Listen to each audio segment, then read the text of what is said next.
Friday night, 11:23 p.m.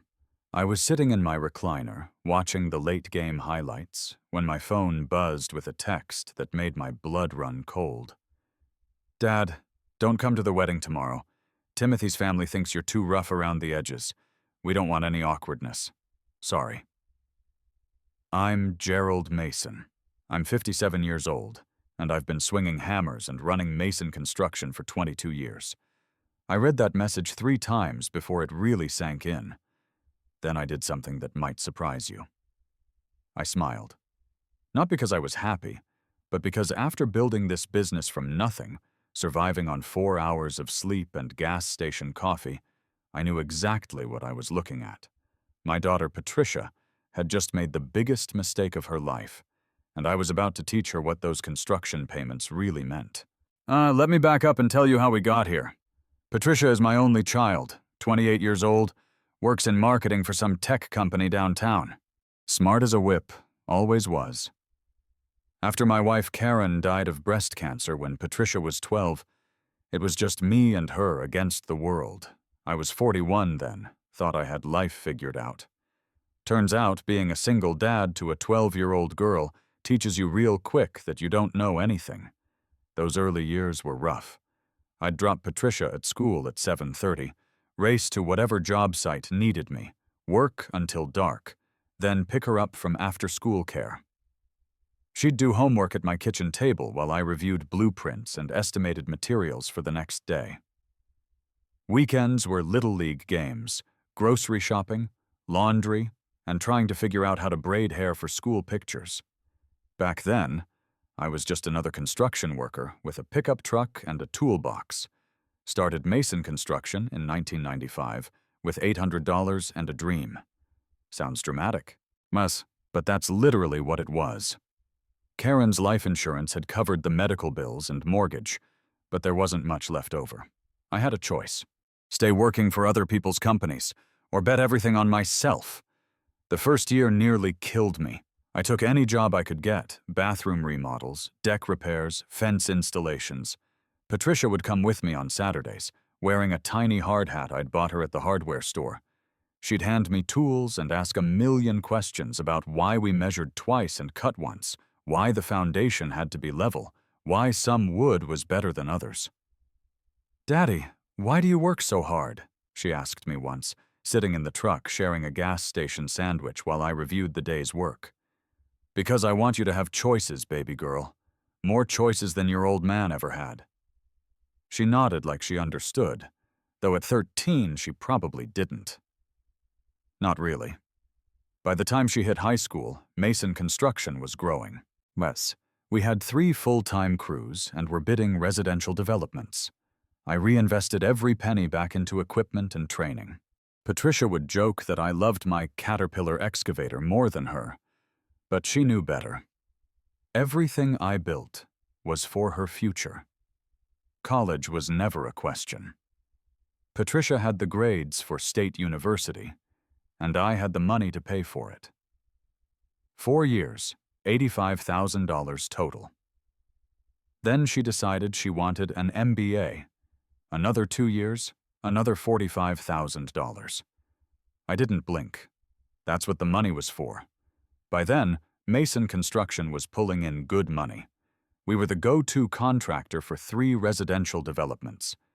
Had municipal contracts for road work, and I'd built a reputation for finishing on time and under budget. Patricia graduated with her MBA, got hired at Rodriguez Digital Marketing, and I was prouder than a peacock.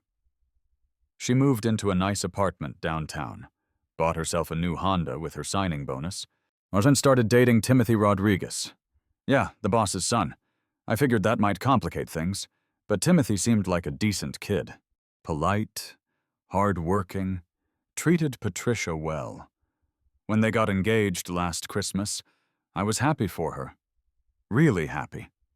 Timothy's family was wealthy tech money, not construction money, but they seemed nice enough at the engagement party. His dad Carlos ran the company. His mom Maria was some kind of consultant. Different world from mine, but Patricia was glowing, so I kept my mouth shut about the differences. That's when Patricia asked me about the wedding venue. She'd fallen in love with the Riverside Manor, this old estate that had been converted into an event space. Beautiful place, but it needed work. The ballroom's electrical system was from the 1970s.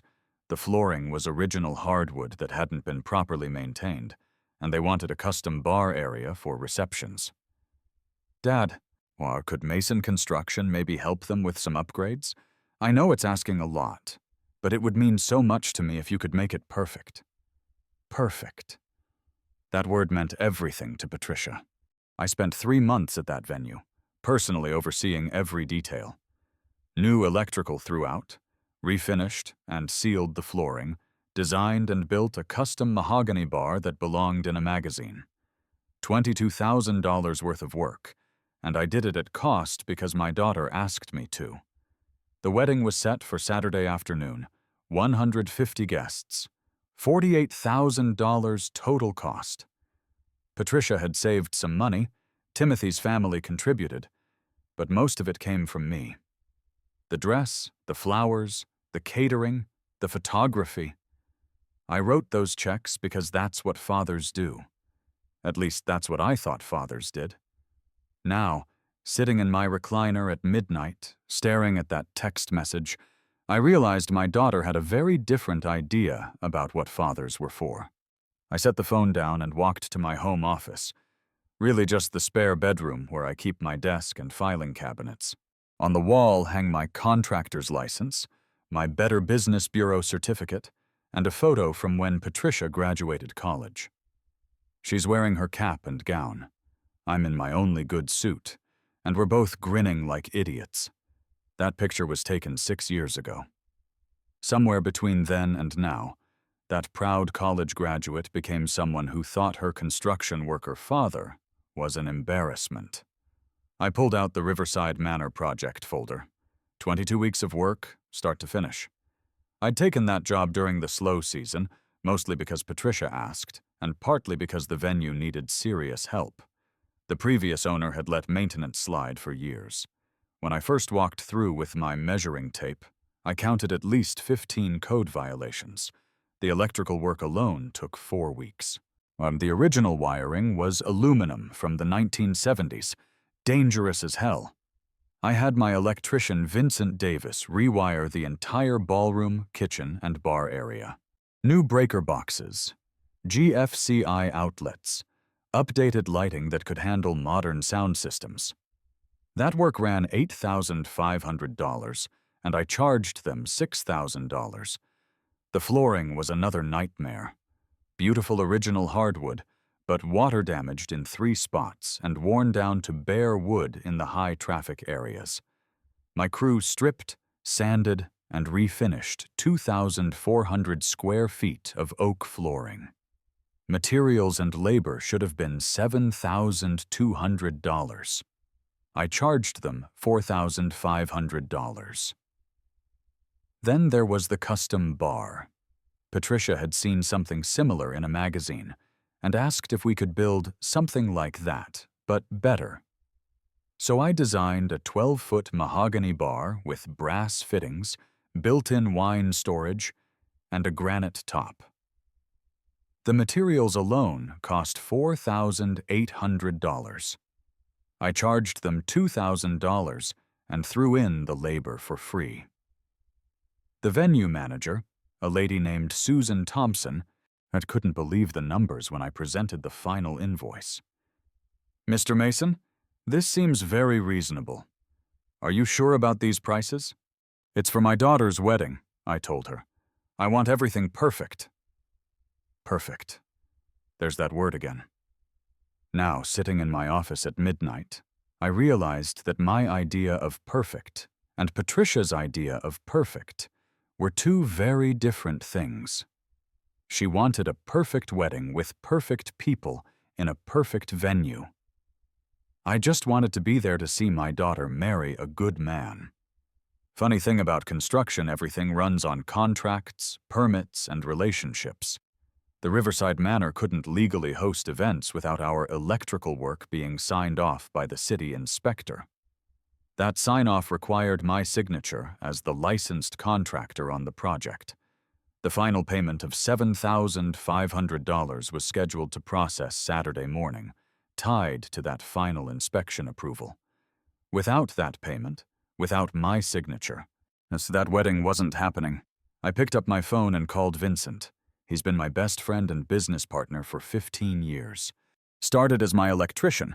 Now he's part owner of Mason Construction. We've pulled each other through divorces, business troubles, and more late-night emergencies than I can count. Gerald, it's almost 1 a.m., man. Everything okay? Vincent, I need you to listen to something. I read him Patricia's text message, word for word. Silence on the line. Then, she actually said you're too rough around the edges? That's what she said.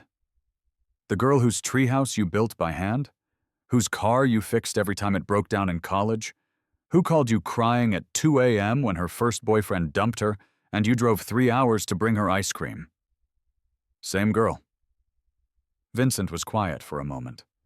He'd watched me raise Patricia, knew how hard those single father years had been, and he was the one who covered job sites when I had to leave for parent-teacher conferences or school plays.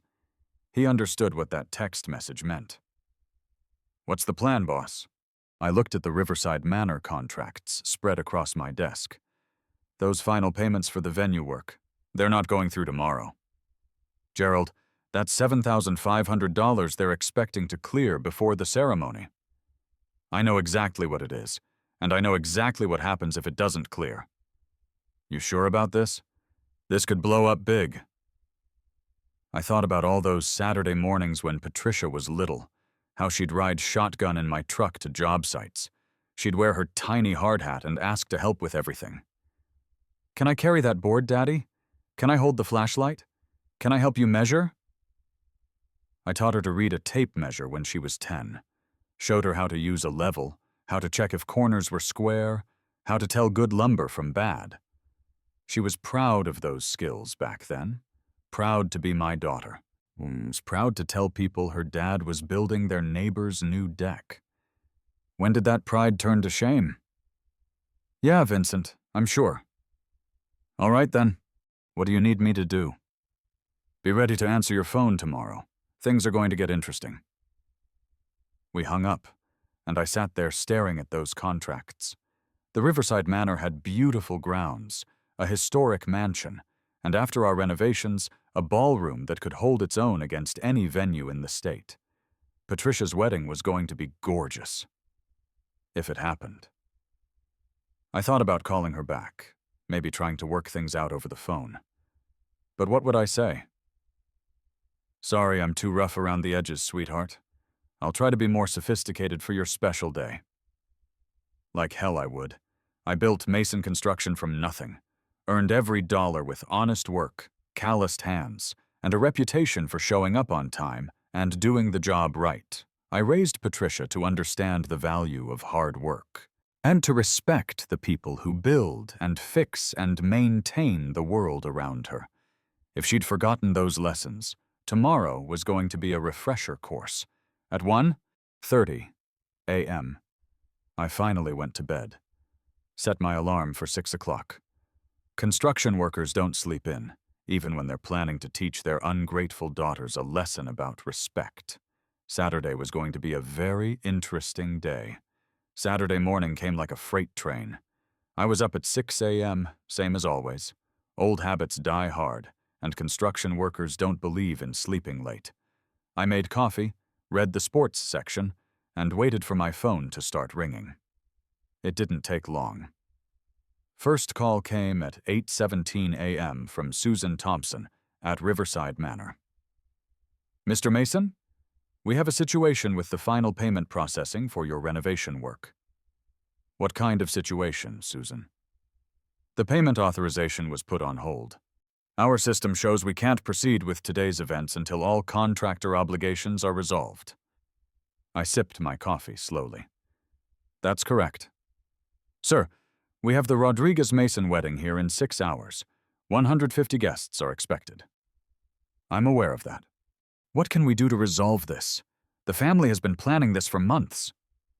The resolution is simple, Susan. Mason Construction needs final approval and sign-off before releasing the project. There was a pause. What does that mean exactly? It means the electrical work, flooring restoration, and custom bar installation need final inspection approval from the licensed contractor. That would be me. And when can we schedule that? When I decide the project meets my standards. I could hear her typing frantically on her keyboard. Mr. Mason, I understand you're Patricia's father. Is there perhaps a family issue we should be aware of? Just business, Susan. I'll be in touch. The second call came from Patricia at 8:45. She was crying, which almost broke my resolve. Almost. Dad, what's happening? Yes, the venue called and said there's some problem with construction payments. They're saying the wedding might be delayed. Morning, sweetheart. How are you feeling about your big day? Dad, please, what's going on with the venue? They said something about final approvals? Patricia, do you remember when you were 14 and wanted to build a bookshelf for your room? What? Dad, this isn't the time. You measured wrong the first time. Cut the boards too short. Remember what I told you? Silence. I told you that in construction you don't get to skip steps. You don't get to ignore the foundation just because you're excited about hanging curtains. Every project has requirements, and those requirements matter. Dad, are you holding up my wedding? I'm ensuring that all contractual obligations are met before project completion. That's what professionals do. This is insane. Timothy's family is going to think we're... What, Patricia? They're going to think what? More silence. Then, in a smaller voice, can we talk about this? Please? We can talk anytime. In fact, I was planning to attend your wedding today. But I told you not to come? You told me I was too rough around the edges for Timothy's family. That's not the same as not coming.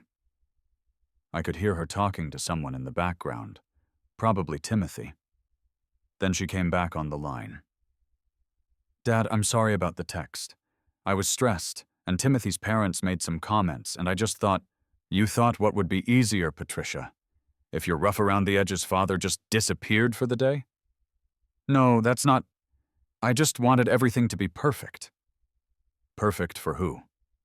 By 10 a.m., my phone was buzzing constantly. The venue, the wedding planner, the caterer. Even Carlos Rodriguez called me directly. Mr. Mason, I think there's been some misunderstanding. No misunderstanding, Mr. Rodriguez. Well, your son is marrying my daughter today, in a venue my company renovated. Yes, and we appreciate the excellent work. The venue looks incredible. Thank you. I'm proud of what we accomplished there. So what's the issue with the final payments? The venue manager seems to think the wedding can't proceed. The issue is that your family has expressed concerns about my suitability for today's event. Something about being too rough around the edges. A long pause. Mr. Mason, if this is about what Patricia mentioned, I think there was a miscommunication. Was there? Because from where I sit, it seems pretty clear. Your family thinks a construction worker isn't good enough company for your son's wedding. That's not true at all.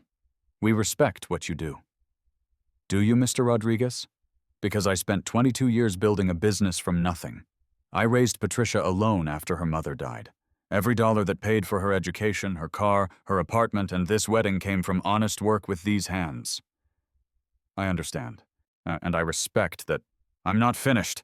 I spent 3 months making that venue perfect for my daughter. Rewired the electrical system because the old one was dangerous. Restored flooring that hadn't been properly maintained in decades. Built a custom bar because Patricia saw something in a magazine and asked if I could make it better. Another pause. Now your family thinks the man who made all that possible isn't suitable company for the celebration. So here's what's going to happen. I'm coming to that wedding. I'm going to wear my best suit and walk my daughter down the aisle if she'll let me. And if anyone has a problem with that, they can discuss it with the contractor who made their perfect venue possible. Mr. Mason, please, Let's work this out. The work is already done, Mr. Rodriguez. Beautiful work, if I do say so myself. You'll see when you get there.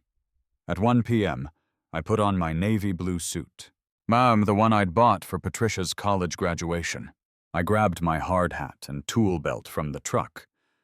Not because I was planning to work, but because sometimes a man needs to remind people who he is. The drive to Riverside Manor took 20 minutes. The parking lot was full of BMWs, Mercedes, and one pristine Tesla. My 2018 F-150 looked like what it was, a working man's truck among executive vehicles. I parked right up front, next to the Tesla. As I walked toward the entrance, I could see people through the windows. Well-dressed guests standing around in obvious distress, checking their phones and talking in urgent whispers. The ceremony was supposed to start in an hour, but it was clear things weren't going according to plan. Susan Thompson met me at the front door. She looked frazzled. "Mr. Mason, thank goodness you're here. The families are very concerned about the delay." "Is that right?" "They're in the bridal preparation area, trying to figure out how to proceed. Patricia is quite upset." I looked around the entrance hall. The new lighting we'd installed cast a warm glow on the restored hardwood floors. The custom millwork we'd added around the doorways complemented the original architecture perfectly. It was beautiful work, and I was proud of it. "Susan, how long have you worked at this venue?" 4 years, Mr. Mason. "Have you ever seen it look this good?" She smiled, despite the stress. "No, sir. The renovation work your team did is extraordinary. Our bookings have increased 40% since the completion." "Good. Now, where's my daughter?" Susan led me through the main hall toward the bridal preparation area. I could hear voices before I saw anyone. Stressed, urgent conversations about delays and complications and what to do next. The door was slightly open. I could see Patricia in her wedding dress, beautiful as any father could hope for, and sitting on a velvet chair while Timothy paced behind her. Carlos and Maria Rodriguez stood near the window looking worried, and Patricia's maid of honor was trying to fix her makeup. I knocked once and walked in. "Afternoon, everyone." The room went dead silent. Patricia looked up with red, puffy eyes. Timothy stopped pacing. Carlos straightened up like he was preparing for a fight he didn't want to have. "Dad," Patricia's voice was small. "You look beautiful, sweetheart." I set my hard hat on the side table next to her bouquet. "That dress is perfect." "Mr. Mason," Carlos started, "we really need to resolve this situation. Our guests have been waiting for over an hour." I looked around the room slowly. "Your guests? That's interesting phrasing." "What do you mean?" "I mean, this is my daughter's wedding. Patricia's wedding. It's not your son's business networking event." Maria Rodriguez stepped forward. She was a small woman with sharp eyes and expensive jewelry. "Mr. Mason, I think we got off on the wrong foot. We never intended to suggest—" "Ma'am, with respect, let me tell you what you intended. You intended for the rough-around-the-edges construction worker to make himself scarce, so your refined friends wouldn't have to make polite conversation with someone who works with his hands." Timothy finally spoke up. "That's not fair, Mr. Mason. My parents respect—" "Son, let me stop you right there." I turned to face him directly. "I've been swinging hammers since before you were born. I built Mason Construction from $800 and a pickup truck. I raised Patricia alone after her mother died when she was 12.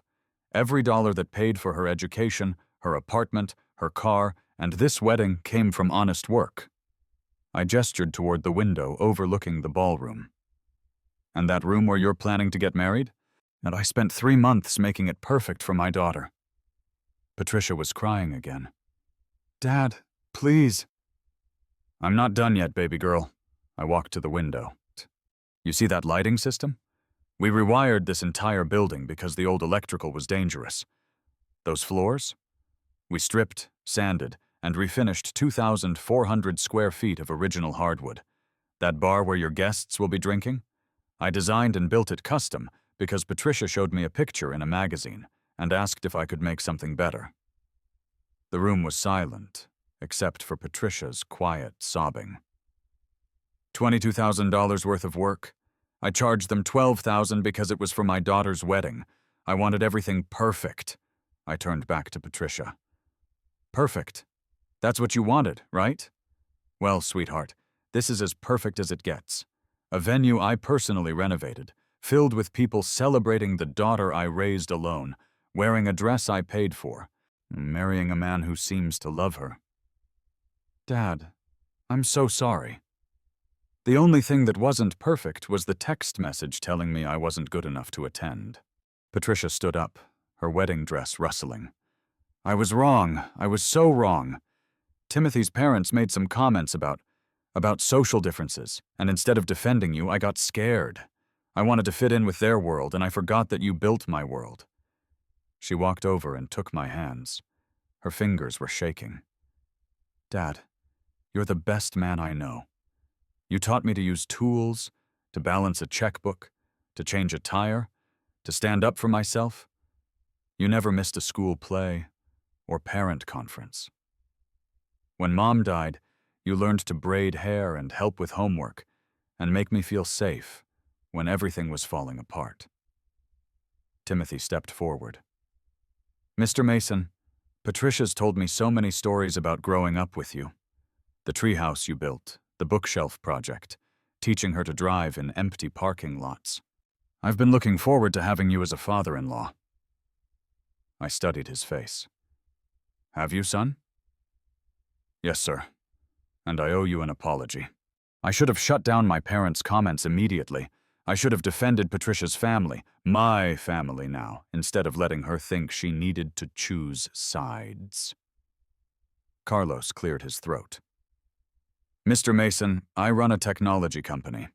15 years ago, it was just me and a computer in my garage. I understand building something from nothing. I respect what you've accomplished, and I'm sorry we gave Patricia the impression that we didn't.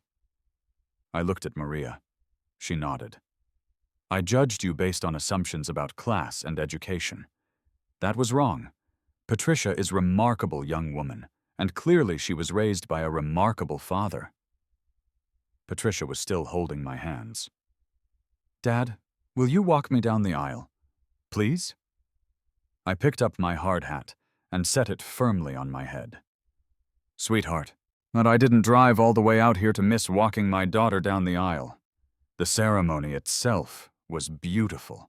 Patricia glowed as I walked her through the ballroom I'd spent months perfecting.